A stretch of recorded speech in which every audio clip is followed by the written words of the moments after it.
Hi, everybody. Will here. Just touching base with you at the end of the week, as I like to do. Hope you've had a good one, and hope you've got a good time with family and friends planned for the weekend. Some contemplation, etc., etc. As I said earlier in the week, I went to two clubs. I performed at one of them. Went up on the stage, all brave like they say, and exposed myself, so to speak. And then I went and just listened, and I was in the audience and applauded and stuff at the other one, so it was kind of cool too. So yeah, I was this. I put together some new material, and it was about masculinity. Something I'm well versed in. Technically, yes. With all different flavors and variety of masculinity. So now the thing is here. When I was writing my stuff down, like getting ready, I was under the assumption, and you know what that does to you, right? Assumption that there would be a mixed audience, as it were, at the club. It's always random, you never know who you're going to get there or what's going to show up. But I was hoping there'd be some men and some ladies and whatever else in between or outside of it, however it works out. I'm not exactly sure the dimensions of how you would set up like a chart of that, but maybe somebody smarter than me has probably done it. So unfortunately, well, okay, that came out wrong. There was couples there, like ladies and men and such that you could tell. And that wasn't the unfortunate part. The unfortunate part was that some of the other material that was being presented on the stage was a bit, how shall we say, have you ever heard of what's called reading the room? Like that's not like putting newspapers on your wall or those big boards where they get the lines and the papers and the strings connect and stuff. It's more like a metaphor. That's it. Where you're like you're looking at the people in your audience. You're looking at how they're acting and responding to what you're doing and saying, and it's like feedback, right? So you gotta part of the skill of going on stand up or being any kind of performer is what you call reading the room and seeing if they're understanding what you're saying and you're understanding how they're responding to what you're saying. Yeah, something like that. So anyway, some of the material was not being. Some of the comedians were not reading the room well. The material it could be funny, it could be fine, but some of the audience members, certain demographic of the audience members, were not being too happy with it, and eventually, everyone belonging to that very specific demographic had left the audience, like they left the show. So when I get up there midway through the like late session, there's no ladies in the audience at all, like zero. I mean, there's female comedians, but audience, like actual audience, is not there. So that's gonna be a problem for me, I realize. So I gotta read the room. So here's my open. Okay, so there's just gents in the audience. What just appears to be gents in the audience. So I go like this. Hey, do we got any men in the audience? That's my open, right? And guess here's what made me almost laugh out loud is nobody says nothing. It's all guys. Nobody's gonna say nothing. But one guy went woohoo, like woohoo, like that. So that guy. So I got someone to engage with. So I go back and forth a little bit like that. And we'll talk about masculinity. What's masculinity? I was talking when I was visiting with the family over the holidays. I heard a little bit about like the war on masculinity, and I had to laugh at that because that's like a war against undefined idea. Because this is a thing, masculinity ain't just an object, right? This is what I'm trying to talk about. How I was thinking about it, or how was the contemplation I had about this over the holidays. Is masculinity is kind of like male fashion. That's what it is. It's appearance. It's a little bit behavior, stuff like that. So here's the thing: it changes. It changes all the time. And you can't say, well, 200 years ago they did this, so that's what masculinity is, because that's not what we do now. Back like 200 years ago, what was masculinity? You're not going to believe this when I tell you, but you can like look it up, I think. But you know what was the most masculine color? Not this one. I'm wearing blue here. You see my blue shirt? It was pink. Pink was thought to be super masculine. And you know why I think that was? Because a lot of clothes back there didn't have a lot of color on it. It was like white or like gray or light. So like when you went, because back in those days you had to fight, and there's like lots of close-in battles and stuff. And that was said to be masculine. It's like fighting and chopping people with swords and stuff, and you get all splattered with blood. That would wash out so well, and your shit be kind of pink. So you got a pink shirt. People think, oh my god, that guy's badass. He killed like 1,000 guys. Let's not mess with him. He's a super tough guy. And then So that pink super tough. But I think there was other people who got real tired of having to try to wash that blood out of shirts all the time. And I think you know in those days who that might have been. And they were like, you know what, pink sucks. Pink is the loser color. Pink is a weak color. But like they didn't explain why they were saying that. So now we think pink is like a girl color because for some reason I don't even understand this, but people think women and ladies and girls are weak because they wear pink. I mean, it doesn't make any sense because you can wear whatever color you want. The color doesn't make you.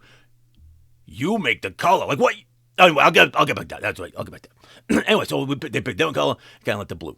Also, back in those days, some in the different ages, some people wore like big, puffy, frilly shirts, like with big, not pantaloons on your legs. Like, I don't even know what you call it, but like big, frilly sleeves and big wigs and like lots of makeup and all kinds of stuff like that. And that was guys doing that.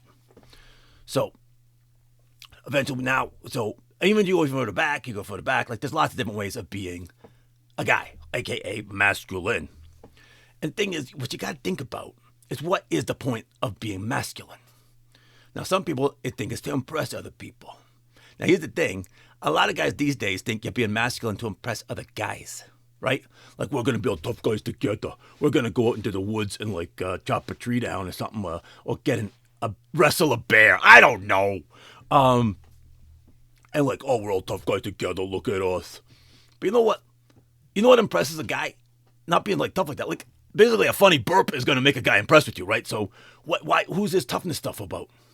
Then I started thinking about it. Because I got back to, like, who used to wash the clothes. Like, these days, I don't wash everybody's clothes. I wash the household's clothes, right?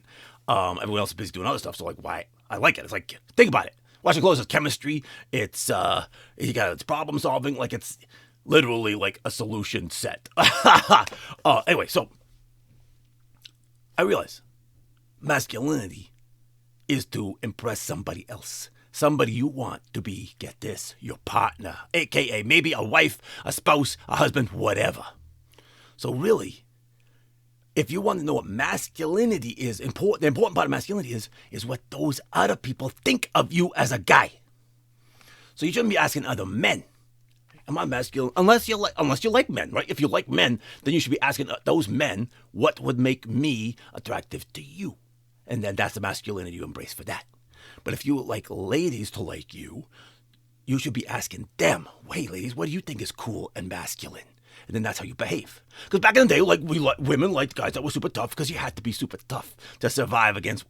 I mean, we're going way back. I'll talk about that another time. But I got some ideas about the cave folk. You know, like I was talking about Greetalk and those guys, like the hunters and gatherers, right? Like what was toughness back then, and what was masculinity then, etc.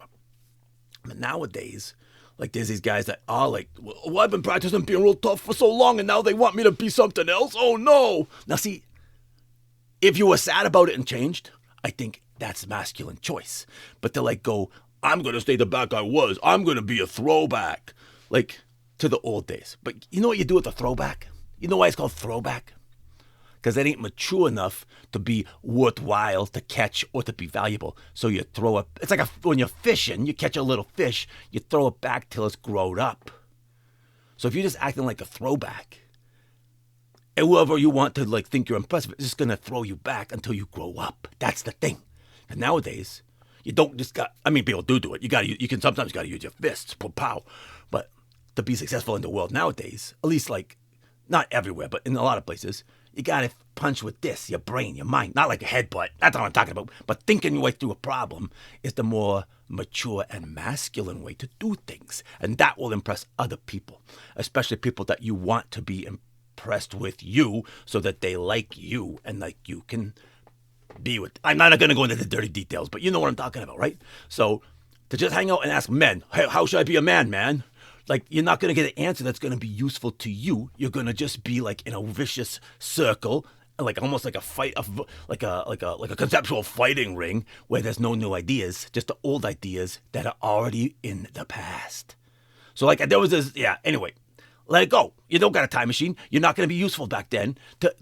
It's not useful to do back then. Let me think how that goes. It's not useful to do now what they used to do back then because it ain't back then. It's now.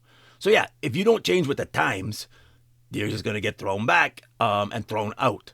and you're gonna be lonely. You're gonna be lonely, and who wants to be lonely? I mean, men are lonely enough. You hear about that all the time. So yeah, I mean, you talk with men, you hang out with them, maybe you have a little tussle, but maybe like just play a game together, get some ideas, and then go ask the people that you want to like you.